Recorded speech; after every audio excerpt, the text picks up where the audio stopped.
Life used to feel like a smooth, well-oiled machine, predictable, driven, and, if I'm honest, a little exhausting. I'm Mary Barra, and at 30, I was gunning hard toward every goal I'd ever set.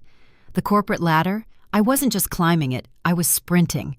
From college lecture halls to boardroom battles, I had my blueprint mapped out to perfection. What I didn't pencil into that master plan was falling in love with Alex, and certainly not becoming best friends with his mother, Linda. Alex and I met in the most unromantic place imaginable, the university library.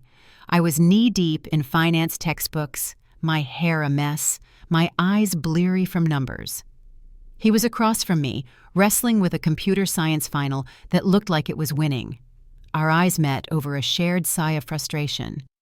And somehow, between study breaks and caffeine runs, we found each other. We weren't glamorous. We were broke students with mismatched goals and wild dreams, but something about us just worked. He was the calm to my intensity, the humor to my seriousness. And even now, I remember how effortless it all felt in those early days. Brian, our mutual friend from college, was like glue in our circle. He vouched for Alex to get his first IT job and introduced us to his wife, Rachel. They were that couple you'd find curled up in your favorite local coffee shop, always warm, always welcoming. Then came Linda. The moment I met Alex's mom, I braced myself for the worst. I'd heard the horror stories, critical mother-in-laws who couldn't let go, passive-aggressive remarks over holiday dinners, territorial tension. But Linda? She completely flipped that narrative. She had the kind of warmth that wrapped around you like a blanket on a cold morning. When she hugged you, it wasn't just a greeting. It was comfort. It was safety. From day one, she looked at me like I was more than just Alex's wife. "Mary, you're exactly what Alex needs," she told me one Thanksgiving. "Strong, smart, grounded. He's lucky, you know." And in her eyes, I saw no trace of competition, only genuine pride.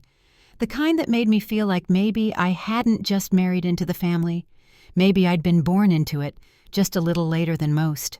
We formed a bond that surprised even me. I'd call her in between flights or before big presentations. "Hey, Linda, just checking in. How are you holding up?" I'd ask, phone tucked between my ear and shoulder as I shuffled papers. "Oh, darling, I'm just doing the usual," she'd say.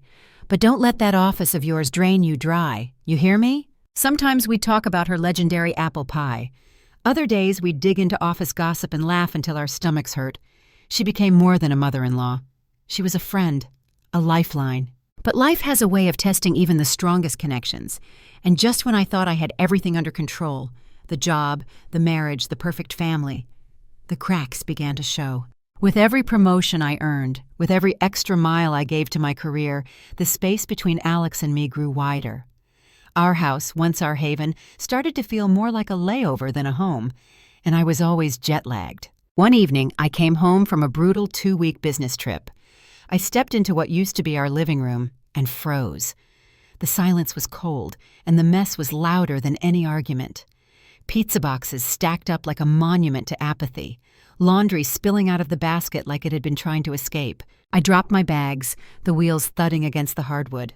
"Alex, this is ridiculous," I snapped. "It looks like a damn frat house in here." He barely turned from his computer. "Hey, Mary, chill. It's just a bit of mess. No big deal." "No big deal?" I blinked, the weight of 2 weeks of stress crashing down. "I work my butt off to keep us afloat, and you can't be bothered to pick up a sock? Is that asking too much?" He shrugged. "You know I'm not Mr. Clean. Why are you so uptight about this?" "Because this is my home too," I yelled. "Because we're supposed to be a team." But it didn't feel like a team anymore. It felt like two people cohabitating out of habit, not love. The conversation fizzled into cold silence, and I crawled into bed that night feeling lonelier than I ever had. Lonelier than when I was flying across the world for business, eating takeout in hotel rooms under fluorescent lights. The next morning, Linda called. Her voice usually wrapped around me like a hug, but this time I sensed something different. "Mary, sweetheart, are you all right?" she asked softly. "You didn't sound like yourself yesterday." I sighed. "It's been rough, Linda. The house, Alex, it's like we're falling apart." There was a pause, a soft inhale. "You're doing your best," she said, her tone steadier than I expected. "But Alex needs to step up. You're not supposed to carry everything alone." Her words, gentle but firm, cracked something inside me. I wasn't alone. She saw it too. the distance, the imbalance. That night, under a sliver of moonlight leaking through the blinds, I turned to Alex. "We need to talk," I whispered. He blinked, unbothered. "About what? It's just a messy house, not the end of the world." "It's not the mess, Alex. It's us," I said quietly. "We're drifting. And if we don't do something soon, we'll be strangers sleeping in the same bed." He didn't answer, just rolled over like my words had no gravity. And that silence, that was louder than anything. As Thanksgiving neared, I clung to the idea of comfort, of family.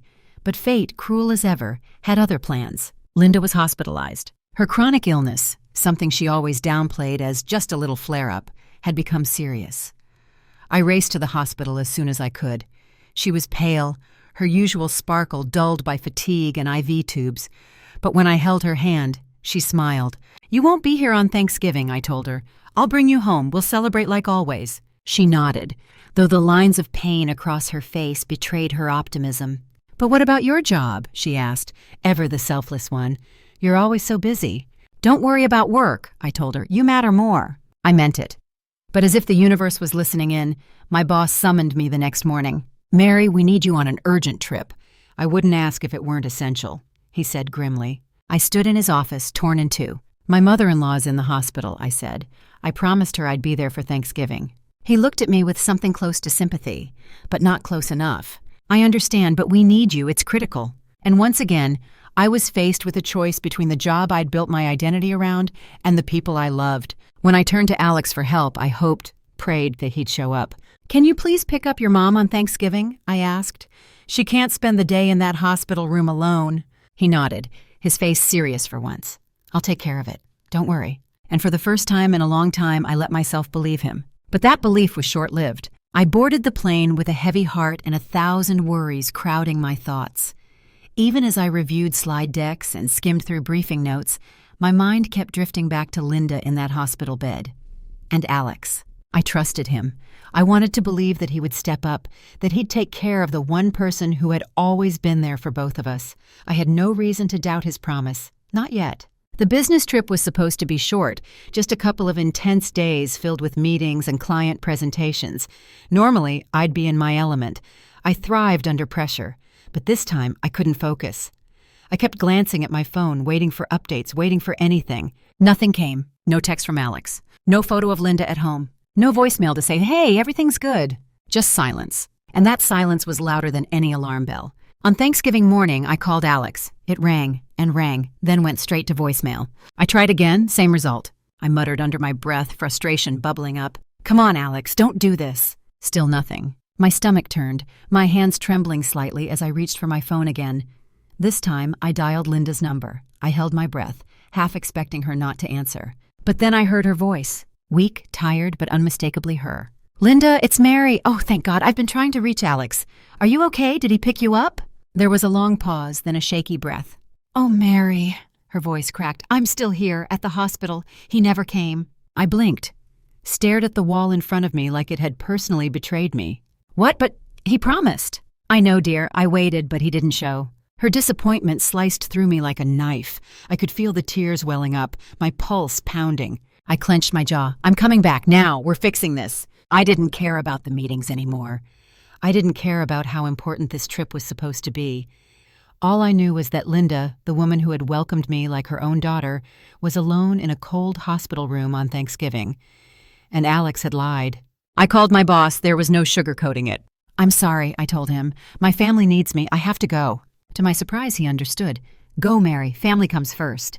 And that was all I needed to hear. I packed up and raced to the airport, my thoughts a whirlwind of emotions. Anger, heartbreak, disbelief. How could Alex do this? Where the hell was he? What could possibly be more important than his own mother? As the plane took off, the seatbelt tightening across my chest felt symbolic, like I was bracing myself for impact. I stared out the window, but I wasn't seeing the clouds. I was replaying conversations, remembering promises, hearing Linda's quiet sobs on the phone. When I finally landed, it was dark outside. I didn't go home. I went straight to the hospital. Linda looked worse than the last time I saw her. Pale, exhausted. Her usual light had dimmed, not just from illness, but from something deeper, heartbreak. She smiled when she saw me, though, a weak, weary smile. "I knew you'd come," she whispered. I bent down and kissed her forehead. Of course I did. You're not spending another second here. She nodded, and together we got her discharged. I helped her into the car, buckled her seatbelt like she was made of glass, and climbed into the driver's seat. The drive to her house was quiet, tense, but not awkward, just heavy. When we pulled into her driveway, I paused. I need to call him, I said, my voice barely more than a breath. She didn't say anything, but she didn't have to. Her eyes were full of quiet understanding and quiet pain. I pulled out my phone and dialed Alex. He picked up on the third ring. Hey, Mary, what's up? His voice was casual, too casual. I held the phone tighter. Where are you, Alex? And where's your mom? He paused, just for a second, but it was enough. Oh, she's right here, he said smoothly. We're at her place, just getting things ready for Thanksgiving like we planned. The lie was so outrageous I couldn't even speak at first. Linda, sitting right beside me, gasped. A quiet, wounded sound that hit me harder than anything Alex had ever said. I ended the call without a word. Then I looked at Linda. Her eyes shimmered, tears barely held at bay. We're going to figure this out, I told her. I promise. She nodded, lips trembling but eyes strong. We got out of the car together, walked to her front door, and stepped inside. Everything felt familiar, and yet poisoned by betrayal. The air was thick. Every sound was louder than it should have been. And then we heard it. Laughter, coming from the living room. I grabbed Linda's hand, gently but firmly, and we walked toward the sound. Each step felt like a step deeper into a nightmare I hadn't wanted to believe. What we found stopped us both cold. Alex, on the couch, sitting far too close to Rachel, Brian's wife. They were laughing over wine, their legs brushing, their shoulders almost touching. There was no mistaking the intimacy in their posture. This wasn't a misunderstanding. This wasn't not what it looks like. It was exactly what it looked like. Alex's eyes widened when he saw us. Rachel dropped her wine glass, and it hit the carpet with a thud. What the hell is this? I said, my voice low and deadly. Alex stood, stammering. Mary, it's not what you think. No? Then why is your mother sitting in my car right now because you left her alone in a hospital room on Thanksgiving? His mouth opened, but no words came out. Rachel was crying now, mascara running down her face. Please, Mary, don't tell Brian. This was a mistake. A mistake? I scoffed. You call this a mistake? I turned to Alex. You lied to me. You lied to your mother. You left her when she needed you most. And for what? Alex tried again. Mary, please, we can talk about this. We can work it out. Work it out? I shook my head. There's nothing left to fix, not when the damage runs this deep. Behind me, Linda finally spoke. Her voice was barely a whisper, but it carried the weight of years. Alex, how could you? He looked down at the floor like a child caught stealing. The silence that followed was suffocating. And in that silence I knew. This wasn't just a betrayal of marriage. It was a betrayal of everything. Of trust, of family, of decency. And some things, no matter how much you want to, can't be undone. The air in that room was like glass, fragile, cold, and one wrong move would shatter everything. Alex stood frozen, his face drained of color. Rachel couldn't stop crying, but I wasn't there for either of them. Not anymore. I turned to Linda. Her hands were clasped tightly in front of her chest, her knuckles white. She wasn't speaking. She didn't need to. The look on her face said it all. Shock, hurt, disbelief, and something else too. Shame. I took her arm gently. Let's go, I said softly. She nodded and followed me out, leaving Alex and Rachel behind in the ruins of what used to be trust. Back at her place, we sat in the kitchen. The clock on the wall ticked loudly in the stillness. Neither of us touched the tea I had made. It sat between us, growing cold just like the weight in the room. Linda began, but her voice cracked. I don't understand. My son, how could he do that? My heart broke for her all over again. I wish I knew, I said. He didn't just betray me, Linda. He betrayed you, too. She stared at her hands for a long while. And Rachel, poor Brian. Her voice wavered, and for a moment we both sat in silence, mourning something invisible. A sense of family, of home, of safety, all of it crumbling like old stone. What are you going to do now? She asked gently, her eyes still watery. I exhaled deeply. I've been thinking about that. I don't see a way back from this, not with Alex. You're talking about divorce? I nodded. I can't stay married to someone who lies to me, who lies to his own mother, and cheats behind my back, with our friend's wife, no less. She didn't argue. Instead, she reached across the table and placed her hand over mine. It was a small gesture, but it steadied me. Whatever you decide, she said quietly, I'm here. That night, I couldn't sleep. I lay in the guest room at Linda's place, staring at the ceiling, thoughts swirling like a storm. I kept thinking of the little things, the way Alex used to bring me coffee without asking how I liked it, the dumb inside jokes we used to laugh at, the comfort of his hand resting on my back when I'd fall asleep watching a movie. Had all of that meant nothing? Was it real? And then it faded. Or had it never been real to him at all? I didn't know what hurt more, the betrayal, or the idea that the person I loved had become a stranger right under my nose. In the morning, I called a lawyer. It was surprisingly emotionless, just business, which felt cruel and necessary at the same time. Forms were sent, appointments made, and then came the conversation I dreaded most, telling Brian. He deserved the truth, but I didn't know how to tell it. I called and asked to meet him in person. We sat at a coffee shop, and the moment he saw my face, he knew something was wrong. "Is Linda okay?" he asked quickly. I nodded. "She's stable. But Brian—" I paused, struggling. "It's not about her. It's about Rachel." I watched as his brow furrowed. "What about her?" I told him everything. Slowly, carefully, sparing him the uglier details but not the core of it. When I finished, he was silent. Then he leaned back in his chair, his face pale. "She cheated on me?" he whispered. "With Alex?" I could barely nod. His hands trembled as he rubbed them over his face. God, I had no idea. None. "I'm so sorry, Brian." He shook his head, the pain already settling in his features like cracks in stone. "And Alex? He knew how much you meant to him, to all of us, and he just threw it all away," I finished for him. He swallowed hard, then looked at me with glassy eyes. "I'm filing for divorce." It wasn't even a question. It was a statement. Like he'd already made up his mind the moment the truth left my lips. And just like that, our friend's circle shattered. Alex lost not only his wife, but his job. Brian fired him the next day. There were no words exchanged. No second chances, just a swift and brutal end. Rachel left too, packing up and moving in with her sister in another city. I didn't see her again. I didn't want to. Alex tried, of course. He sent flowers, left voicemails, showed up at my door once, soaked in rain, begging me to just talk. But I couldn't. He had already said everything he needed to say. In silence, in lies, in actions that couldn't be undone. "Mary," he pleaded, "we were good together. Can't we fix it?" "We were good once," I replied. "But you broke us, Alex, and I'm not putting myself back in the line of fire." His eyes filled with tears. "I didn't mean to hurt anyone." "You didn't mean to get caught," I said coldly. "That's not the same thing." He left that night, and I never saw him again. In the days that followed, life felt strangely quiet, the kind of quiet that settles after a storm, where everything looks intact but the damage runs deep. I stayed with Linda for a while. Neither of us spoke much about Alex. We didn't need to. The pain, the disappointment, it sat between us like a third person at the table. But somehow, we found comfort in each other's presence. We shared meals, walked through her garden, talked about books and music and memories from better days. There was something healing in those simple routines. One afternoon, we sat in her backyard, wrapped in shawls against the crisp autumn air. The trees were shedding their leaves, painting the ground in gold and rust.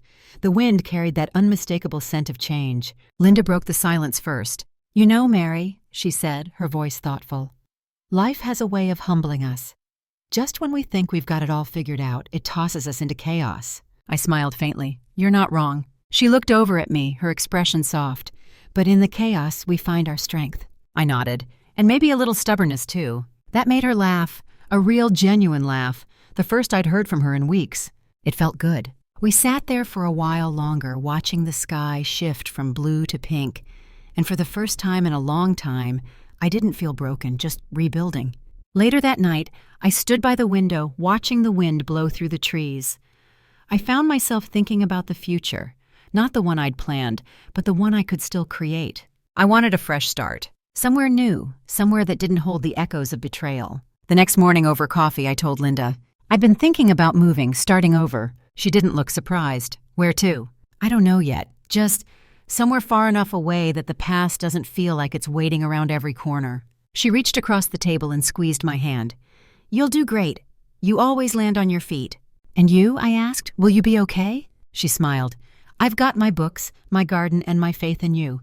That's more than enough." That was Linda, always choosing hope, even when her heart was cracked open. In the weeks that followed, I found a little place a few states away, a small town with charm, hiking trails, and a downtown that smelled like roasted coffee and fresh bread. It wasn't glamorous, but it was mine. I packed my things with care, let go of what no longer served me, held on to the things that did. Linda hugged me tight before I left. "Don't be a stranger," she whispered.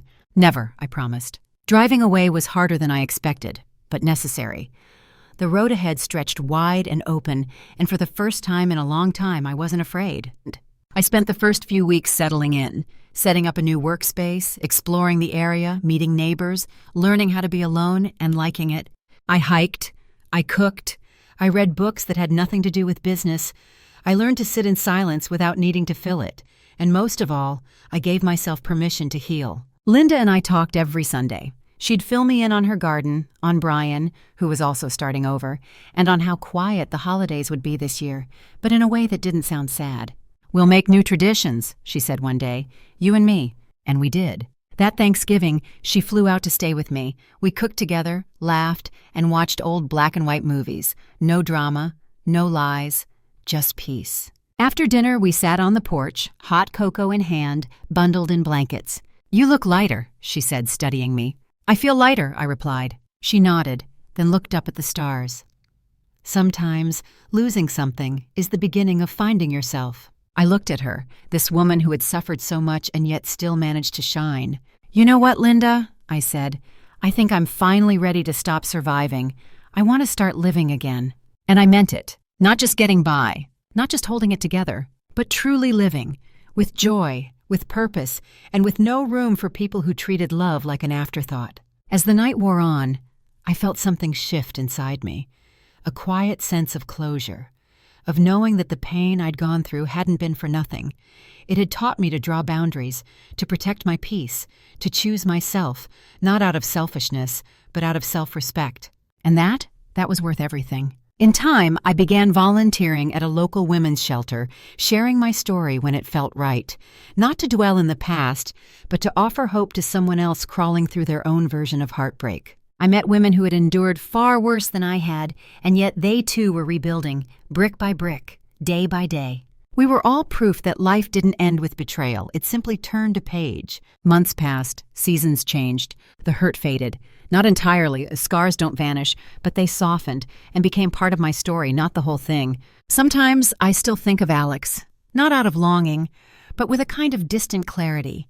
He was a chapter, one that ended badly, but not one I'd erase, because without him, I wouldn't have found this version of me, the stronger, wiser, freer Mary. Linda visited often. Each time, we'd discover a new coffee shop or try a new recipe. We were family.